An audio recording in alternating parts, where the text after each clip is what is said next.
नमस्कार सभी साथियों को। बहुत ज़्यादा इम्पोर्टेंट आपके लिए खबर है, इम्पोर्टेंट इंफॉर्मेशन है। आप लोग इसको जरूर देखिएगा। जो भी वर्दी का सपना देख रहे हैं, पुलिस भर्ती के अतिरिक्त जो आपकी अन्य एक भर्ती है जिसमें बात करें तो वहाँ पे भी आपको वर्दी देखने को मिलती है, लेकिन ये आपका सिविल पुलिस से अतिरिक्त होती है। ये आपका फॉरेस्ट में पुलिस समझ लीजिए, उसके लिए भर्ती है।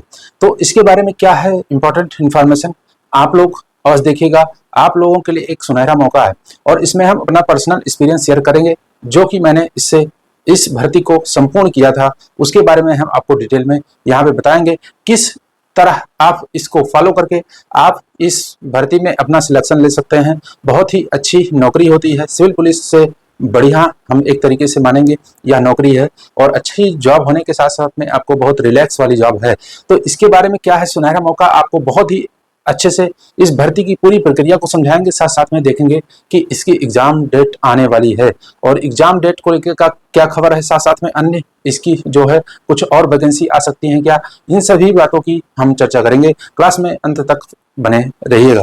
तो जैसा कि आपको बोर्ड पे दिख रहा होगा कि forest guard and wild life guard एक भर्ती है, जो इसका फॉर्म भरा जा चुका है। मेंस परीक्षा एलिजिबिलिटी रिजल्ट भी आ चुका है। साथ में बात करें तो इसमें अब एग्जाम की जो डेट है वह बिल्कुल आपको समझ लीजिए आने वाली है। एग्जाम की डेट को लेकर खबर आई है, तो इसको हम बताएंगे एक एक करके सभी इंफॉर्मेशन को। तो ये जो आपका वन रक्षक एवं वन जीव रक्षक की भर्ती है, जिसको forest guard and wild life guard बोलते हैं, तो यह आपको अच्छी वर्दी वाली नौकरी है। समझ लीजिए एक तरीके से कांस्टेबल की नौकरी है, जो वनों में वन अधिकारी के लिए वन विभाग में आपको ये देखने को मिलती है। तो यह सिविल पुलिस नहीं है, लेकिन वर्दी इसमें भी मिलती है। इसमें वन दरोगा की भी पोस्ट आती है। तो इस तरीके से यह भर्ती बहुत इंपॉर्टेंट है और बहुत अच्छी जॉब है, बहुत ही काफ़ी रिलैक्स वाली है। तो सबसे पहले बात करेंगे कि ये भर्ती होती क्या है, इसमें क्या क्या प्रक्रिया है। 2019 की भर्ती को मैंने संपूर्ण किया था, फिजिकल मेडिकल सभी को मैंने दिया था, सभी को पास किया था। तो इसलिए आप सभी के साथ हम जो अपना एक्सपीरियंस है वो भी साझा करेंगे। तो अगर सामान्य दशा में बात करें तो इस भर्ती की अगर वर्तमान में अगर देखें सामान्य दशा में, तो इसमें क्या सिलेबस है, क्या एलिजिबिलिटी है, ये सारी बातें कर लेते हैं। और ये सभी भर्तियों, आने वाली भर्तियों पे भी ये जो प्रक्रिया है यह लागू होती है। बाकी जो सिलेक्शन की प्रक्रिया है वह शुरू से अभी तक वही है, बस पेपर में थोड़ा सा बदलाव साथ साथ में आपको देखने को मिलेगा कि अब जो है पेट के आधार पे यह भर्ती हो रही है, क्योंकि यह यूपी ट्रिपल एससी आयोग के द्वारा, आपको पता होना चाहिए, यूपी ट्रिपल एससी आयोग के द्वारा यह भर्ती कराई जा रही है। तो अब क्या हुआ है कि पेट रिजल्ट भी इसमें शामिल कर लिया गया है, यानी अगर आपने पेट का एग्जाम दिया है तो इस भर्ती में आप शामिल हो सकते हैं। तो फिलहाल अगर इस वाली भर्ती जो 2023 की है, अगर आप इसमें आपने फॉर्म भरा है या आप एलिजिबल हैं मेंस एग्जाम के लिए, तो आपके लिए बहुत ज़्यादा बेनिफिशियल है। नहीं तो आने वाली जो नई वैकेंसी है उसके लिए भी आप इसी प्रोसेस को फॉलो करके आप सिलेक्शन ले पाएंगे। तो अगर बात करें तो वाइल्ड लाइफ एंड ये जो फॉरेस्ट गार्ड की भर्ती है, इसमें सबसे पहले ध्यान रखिएगा। तो मैं कुछ एलिजिबिलिटी बता देता हूँ। तो अभी जो एलिजिबिलिटी है वो आपको होना चाहिए क्या, पेट पेट होना चाहिए। और ये जो 2023 की भर्ती है, तो 2023 की भर्ती है, तो पेट 2022 के आधार पर इस भर्ती को संपूर्ण किया जाएगा। तो पेट 2022 होना चाहिए। साथ साथ में आपको ध्यान रखना है, इसमें फिजिकल एलिजिबिलिटी होनी चाहिए। फिजिकल एलिजिबिलिटी में अगर देखें, फिजिकल एलिजिबिलिटी में तो इसमें आपको ध्यान रखना है, इसमें हाइट है पहला बात। हाइट क्या होनी चाहिए, जैसे पुलिस में होता है सिविल पुलिस में वैसे ही है, क्योंकि इसमें भी आपको वर्दी मिलेगी, साथ साथ में आपको अच्छा वेतन भी मिलेगा। और उसके बाद में ये सिविल पुलिस से ज़्यादा बहुत ज़्यादा इसमें रिलैक्स होता है, आपको ध्यान रखना है। तो हाइट की बात करें तो सामान्य मेल, पहले मेल ले लेते हैं। तो मेल की बात करें तो 168 सेंटीमीटर है। सामान्य में आपका ध्यान रखना है, इसमें जनरल, एससी, ओबीसी सबके लिए है, ईडब्ल्यूएस के लिए। लेकिन अगर बात करें तो एसटी के लिए हाइट को यहाँ पे कम किया गया है। एससी की जो हाइट है वह 160 मीटर है। कितनी है, एसटी की, सॉरी एसटी की, क्योंकि आपको पता होना चाहिए शेड्यूल ट्राइब के लोग जो होते हैं ज़्यादातर सामान्य दशा में अगर बात करें तो वहाँ पे उनकी हाइट कम होती है। तो 160 सेंटीमीटर एसटी की हाइट है, मेल की बात हो रही है। उसके बाद इसी हाइट में देखें तो फीमेल की हाइट कितनी होनी चाहिए, तो फीमेल की हाइट जो होनी चाहिए वह आपका होना चाहिए 150 सेंटीमीटर। और सामान्य में अगर देखें तो 150 सेंटीमीटर। अगर बात करें एसटी की महिलाओं के लिए, एसटी की महिलाओं के लिए है 82 सेंटीमीटर। ठीक है, तो ये हाइट होनी चाहिए। फिर बाद में आपको ध्यान रखना है फिजिकल, फिजिकल में होता है आपका जो है रनिंग, फिजिकल के लिए रनिंग होता है। अब इस रनिंग में ध्यान रखना है, फिजिकल में रनिंग में जो है मेल की जो रनिंग होती है वह होती है 24 किलोमीटर, 24 नहीं 25 है, 25 किलोमीटर है, 25 किलोमीटर, 25 किलोमीटर इन 4 आवर्स, 4 घंटे में 25 किलोमीटर है। और इसमें एक और क्राइटेरिया है, इसमें ध्यान रखिएगा, एक इसमें आपको 10 केजी का जो है वेट लेके भी चलना है, वेट। तो इसको ध्यान रखिएगा, मेल के लिए क्या है कि 25 किलोमीटर की रनिंग है, 4 घंटे में उनको पूरा करना है और साथ साथ में 10 किलो का वेट लेके भी चलना है। अभी मैं बताऊंगा कैसे हुआ था फिजिकल मेरा, बस सारी बातें चर्चा करूंगा, आपको अंत तक बने रहना बस। उसके बाद अगर फीमेल की बात करें तो फीमेल लोग गाना सुनते हुए, आपस में बात करते हुए आराम से 14 किलोमीटर, 14 किलोमीटर की रनिंग 4 घंटे इनके लिए है। यानी फीमेल्स जो है 14 किलोमीटर उनको पूरा करना है, दौड़ के पूरा करें, चल के पूरा करें, और with in 4 hours, with in 4 hours में आप 1 घंटे में भी पूरा कर सकते हैं, कोई इशू नहीं है। आप जाइए पूरा करके और आप निकल सकते हैं, इस तरीके को आपको ध्यान रखना है। तो महिलाएं जो हैं वह उनके लिए ईजी है थोड़ा सा। और वेट ध्यान रखिएगा, यहाँ पे नो वेट, यानी कोई वेट नहीं है, कोई वेट नहीं है, बिना वेट वजन के आपको 14 किलोमीटर 4 घंटे में पूरा करना है।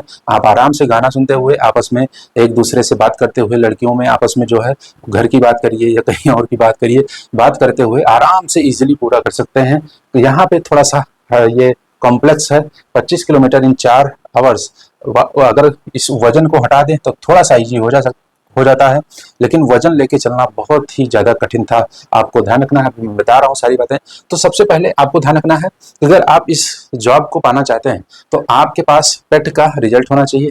और अभी जो पेपर होने वाला है वह पेट 2022 के आधार पर 2023 की भर्ती है।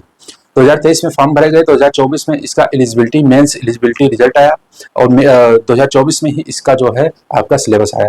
तो बाकी जनरल बात करें तो जो शुरू से लेके अभी तक का एलिजिबिलिटी वो यही है कि आपको क्या देना है, हाइट जो है ये होनी चाहिए 168 सेंटीमीटर मेल की, एसटी के लिए 160 है, फीमेल्स के लिए 150 सेंटीमीटर हाइट है, और एसटी की फीमेल्स के लिए 82 सेंटीमीटर की हाइट है। और फिजिकल रनिंग मैंने बता दिया, और साथ साथ में आपको 10+2 एलिजिबिलिटी होनी चाहिए मिनिमम। आपको ध्यान रखिएगा, उससे नीचे आप ये नहीं कि 10th पास। तो ये तो होगा फिजिकल एलिजिबिलिटी। और ये पेट 2022, इसमें आपका जो है एक अलग एलिजिबिलिटी है और 10+2 पास होना चाहिए।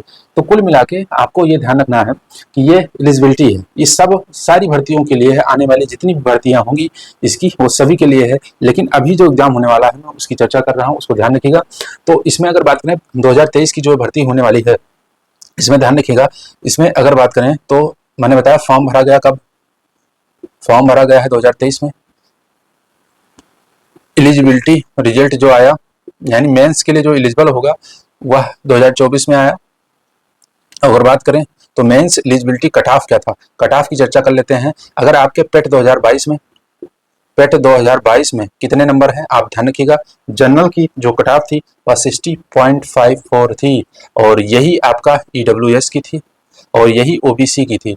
ठीक है, तो ओबीसी और जनरल इन तीनों की कट ऑफ कितनी थी, 60.54 नंबर। ठीक है, इसको ध्यान रखिएगा। उसके बाद अगर बात करें तो इसमें एससी की कट ऑफ थी, एससी की कट ऑफ जो थी वह थी 57.96, और जो एसटी की कट ऑफ थी वह थी 58.72। तो ये आपकी कट ऑफ है। ठीक है, एससी की कट ऑफ 57.96, एसटी की कट ऑफ 58.72, और बाकी जनरल ईडब्ल्यूएस और जो ओबीसी हैं उनकी 60.54।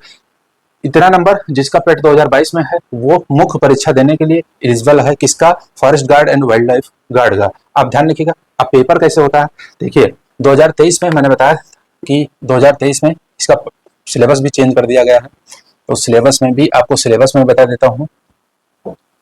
सिलेबस में क्या है, सिलेबस जब 2019 में मैंने दिया था तो उसमें 200 क्वेश्चन आए थे, और 200 क्वेश्चन 200 नंबर के, 200 नंबर के 2019 का मैंने दिया था, 2019 का। ठीक है, और अगर बात करें 2023 वाले में तो सिलेबस चेंज कर दिया गया है, इसमें 100 क्वेश्चन आएंगे, और ये 2 घंटे दिए जाएंगे आपको, 2 घंटे में 100 क्वेश्चन करना है। सिलेबस पैटर्न भी चेंज कर दिया गया है। उसमें तो जो है 2019 वाले में आपका रीजनिंग, मैथ, जीएस वगैरह सब कुछ आया था, लेकिन इसमें पैटर्न चेंज किया गया है। इसमें पैटर्न क्या है कि विषयगत, यानी आप जो है वन विभाग की नौकरी देख रहे हैं तो विषयगत ज्ञान जो होना चाहिए उसमें 50 क्वेश्चन आएंगे। साथ में अगर बात करें तो यहाँ पे रीजनिंग, मैथ, प्रारंभिक गणित और प्लस जीव विज्ञान में वही टॉपिक पूछे जाएंगे जो वनों से और वाइल्ड लाइफ से संबंधित हैं। तो प्रारंभिक गणित और जीव विज्ञान के 15 क्वेश्चन आएंगे और कंप्यूटर के 15 क्वेश्चन आएंगे और साथ साथ में यूपी जीके के 20 क्वेश्चन आएंगे। तो इस तरीके से 100 क्वेश्चन आने हैं, आपको ध्यान रखना है। और मैं बता दूं कि इसमें आपको ज़्यादा भटकना नहीं है, सिलेबस बिल्कुल डिफाइन है। और सिलेबस की बात करें तो इसमें आपको जो विषयगत ज्ञान वाला टॉपिक है 50, जिसमें हाफ वेटेज है, हाफ मार्क इसको इसमें दिया गया है। 50 क्वेश्चन आपको विषयगत ज्ञान होना चाहिए, यानी आप वनों से संबंधित, जैसे आरक्षित वन क्या होते हैं, संरक्षित वन क्या होते हैं, टाइगर रिजर्व कौन से हैं, ये सब आपको रटना है। तो इसमें आपको वन दरोगा का जो पेपर हुआ था उसी को एनालिसिस करके आप इसकी तैयारी कर सकते हैं। उसी की टॉपिक ज़्यादातर वही से टॉपिक हैं। प्रारंभिक गणित जीव विज्ञान में भी टॉपिक एकदम क्लियर लिखा गया है। जो टॉपिक लिखा है उसको आप एकदम एग्जैक्ट पढ़िएगा। बाकी अगर कंप्यूटर की बात करें तो बीपीओ का एग्जाम हुआ, जूनियर असिस्टेंट का हुआ है, और ये जितने पेपर हुए हैं उसके आप क्वेश्चन देखिए। उसी सिलेबस पे यहाँ भी जो क्वेश्चन आएंगे उसी सिलेबस, वही सिलेबस है और वैसे ही क्वेश्चन आएंगे, ध्यान रखिएगा। क्वेश्चन उतने ही हार्ड आएंगे। और यूपी जीके भी, बीपीओ का क्वेश्चन देखिए, बीपीओ का देखिए, जूनियर असिस्टेंट का देखिए, सब उसी लेवल के क्वेश्चन भी आपको यहाँ को देखने मिलेंगे। तो ये सिलेबस की बात हो गई। अब हम देखते हैं, आपको ध्यान रखना है मैंने कैसे इसको दिया था और कैसे इसमें मैंने फिजिकल मेडिकल सारा कुछ मेरा हुआ था। और ध्यान रखिएगा पेपर बहुत जल्दी होने वाला है इसका, जो आपको ध्यान रखना है पेपर बहुत जल्दी होने वाला है। बात करें तो जब मैंने 2019 की भर्ती को देखा था, पेपर दिया था, 200 क्वेश्चन आए थे। और 200 क्वेश्चन में आपको ध्यान रखना है 200 क्वेश्चन 200 नंबर के, इसमें जो आपका कट ऑफ गया था फिजिकल के लिए कट ऑफ, देखिए सबसे पहले क्या होता है, आप पेपर दिया, आपने पेपर देने के बाद आप पेपर को क्वालिफाई करते हैं और फिजिकल के लिए कट ऑफ बनती है। सबसे पहले फिजिकल के लिए कट ऑफ बनती है। तो फिजिकल के लिए अप्रॉक्स 136 नंबर कट ऑफ गई थी, ठीक है। शायद 135 पॉइंट कुछ था, लेकिन एग्जैक्ट आपको मतलब एक राउंड फिगर में 136 याद रखना। तो 136 के लगभग यह कट ऑफ गई फिजिकल के लिए, यानी जिसका 136 नंबर था पेपर में वो आपको फिजिकल देने के लिए एलिजिबल हो गया, उसको बुलाया जाएगा। अब देखिए फिर फिजिकल के लिए एलिजिबिलिटी हो गई है 136 नंबर मिनिमम कट ऑफ। उसके बाद में आपको ध्यान रखना फिजिकल हुआ। अब फिजिकल हुआ आपका लखनऊ में स्पोर्ट्स स्टेडियम है गुरु गोविंद सिंह, वहीं पे हुआ था लखनऊ में, ठीक है। फिजिकल कैसे हुआ, फिजिकल में बाकायदा आपका जो है हाइट टेस्ट की जाएगी, वहां पे एंट्री करेंगे, आपको हाइट टेस्ट किया जाएगा और आपका जो फॉर्म वगैरह है, फॉर्मेलिटी है, वो सब भरवाए जाएंगे। वहां पे फिजिकल जो होता था, वहां पे 2-2, 3-3 सौ का एक बैच बनता है और बैच में आपको क्या किया जाता है, बैच में आपको दौड़ाया जाता है। तो आपको ध्यान रखना है, बिल्कुल बहुत लंबा पथ है वहां पे, और मुझे लगता है कि वहां पे 10 राउंड था, 10 राउंड में 25 किलोमीटर था, ठीक है। 10 राउंड में एक राउंड अगर आपने पूरा कर लिया, सड़क है, ट्रैक बने हुए हैं, कुछ ट्रैक है, कुछ सड़क है, तो इस तरीके का बना हुआ था। तो वहां पे आपको ध्यान रखना है, तो 10 राउंड में आपका 25 किलोमीटर हो गया था, यानी 2.5 किलोमीटर का एक राउंड था, ठीक है। अब बात करें तो यहाँ पे जहाँ स्टार्टिंग पॉइंट है वहां मशीन लगा होता था और वो मशीन आपके जो है पैर में लगे हुए आपको कोड वो जो होता है उसको रीड करके वो आपका राउंड काउंट करता है। तो ठीक है, तो उसके बाद अगर बात करें तो यहाँ जब फिजिकल हुआ तो बैच में आपको 50-50 का एक करके छोड़ देते थे और साथ में अब वो लोग जो है, और दूसरी बात इसमें ध्यान रखिएगा 10 केजी का बैग, 10 केजी का बैग जिसमें आपका बालू भरा हुआ था, बालू।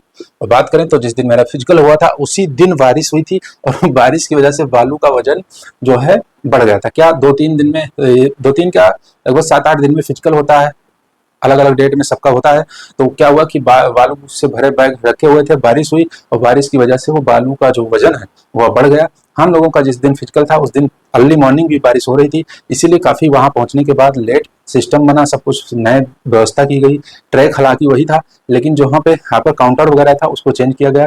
तो इस तरीके की व्यवस्था आपको ध्यान रखना है। तो वेट जो है बालू का 10 से ज़्यादा था, चाहे वो 2 ही किलो ज़्यादा था, ठीक है। तो इस बालू से भरे बैग को आपको लेके चलना है, चाहे कंधे पे टांग लीजिए, चाहे सर पे रख लीजिए, कहीं भी रख लीजिए, ये आपकी हेडक है। और इसको 10 केजी का, ये सिर्फ मेल के लिए, फीमेल के लिए नहीं है। अब इसको लेके चलते हुए आपको 25 किलोमीटर पूरा करना। तो फिर उसके बाद में आपको ध्यान रखना है, ये मैंने बता दिया कि पैर में चिप लगी होती है, चिप आपका रीड करती है। बाकी जगह जगह 100-100 मीटर पे जो है वन विभाग के कर्मचारी आपके जो है वहाँ इकट्ठा रहते हैं। वन विभाग के कर्मचारी, आरएफओ वगैरह, साथ साथ में जो वन दरोगा हैं वो भी सब यहाँ पे इकट्ठा रहते हैं, देखते रहते हैं आपका एक्टिविटी क्या है। तो इस तरीके से आपको टैग, बाकायदा वीडियोग्राफी होती है, वीडियोग्राफी भी होती है। तो इस तरीके से आपको ध्यान रखना है, फिजिकल होता है। अब फिजिकल के बाद में आपको ध्यान रखना है, फिजिकल के बाद में फिर होगा मेडिकल। और मेडिकल में आपका नॉर्मल जांच होती है, बस आपका मेडिकल भी बहुत नॉर्मल है, बहुत ज़्यादा हार्ड नहीं है। उसमें आपको ध्यान रखना है कि आपके हाथ पैर में कहीं सरिया वगैरह ना पड़े हों, हाथ पैर टेढ़े ना हो, पूरे खुलते हुए हों। जैसे मेरे साथ कुछ लोग थे मेडिकल करवाए, तो उनका हाथ पूरा ऐसे यहाँ से ऐसे खुल नहीं रहा था, यहाँ पे उनका कुछ दिक्कत था, कभी फ्रैक्चर हुआ होगा तो उन्होंने सरिया वगैरह या जो भी है प्लेट वगैरह डलवाई होगी। तो इस प्रकार की दिक्कतें ना हो, पैर आपके सही होने चाहिए, टेढ़े मेढ़े नहीं होने चाहिए। बाकी ज़्यादातर नॉर्मल जो है आपका जो है ब्लड वगैरह की जांच होती है, ईसीजी वगैरह की जांच होती है, नॉर्मल जांच होती है, उसी के आधार पे मेडिकल पास कर दिया जाता है। फिर लास्ट में आपका मेरिट बनती है और आपका रिजल्ट आता है, आपका सिलेक्शन होता है। तो यह पूरा प्रोसेस है, बहुत आपको अच्छे से समझ आ चुका होगा किस प्रकार। अब जो खबर है अभी लेटेस्ट ये है कि आपका जो है ये फॉरेस्ट गार्ड की जो भर्ती है 2023 वाली, इसका रिजल्ट बहुत जल्दी आने वाला है। सरकार ने जो है आयोग को आदेश दे दिया है, तो शासन आदेश आ चुका है और उसमें बहुत जल्दी खबर देखी जा रही है कि बहुत जल्दी, अभी तो जून में आपका जूनियर असिस्टेंट का पेपर लगा है 29 जून को, उसके बाद मुझे लगता है 1-1.5 महीने में ये भी पेपर हो जाएगा। तो जो लोग इस फॉर्म को भरे हों, पेपर की तैयारी कर रहे हों, वो आपको तैयारी अभी से स्टार्ट कर देनी है। और साथ में बता दूं, इसकी कुछ नई वैकेंसी भी आने वाली है, क्योंकि वन विभाग में काफ़ी रिक्त पद हैं। इसकी वैकेंसी साथ साथ में वन दरोगा की भर्ती भी आ सकती है। हालांकि अगर इस वर्ष नहीं तो अगले वर्ष तक बिल्कुल 100% भर्तियाँ आएंगी, क्योंकि चुनावी वर्ष होगा 2027, तो 2026 में बहुत सारी वैकेंसी देखने को आपको मिलेंगी। तो कुछ लॉलीपॉप इधर दिए जाएंगे, कुछ 2026 में दिए जाएंगे। तो आपको, मुझे आशा है पूरी तरीके से आप समझ चुके होंगे। अगर नहीं समझे हो कोई भी भाई बहन, तो आप कमेंट बॉक्स में अपनी क्वेरी कर सकते हैं। तो अब मिलेंगे नेक्स्ट इन्फॉर्मेशन में, तब तक के लिए आप सभी को राधे राधे, जय श्री कृष्ण।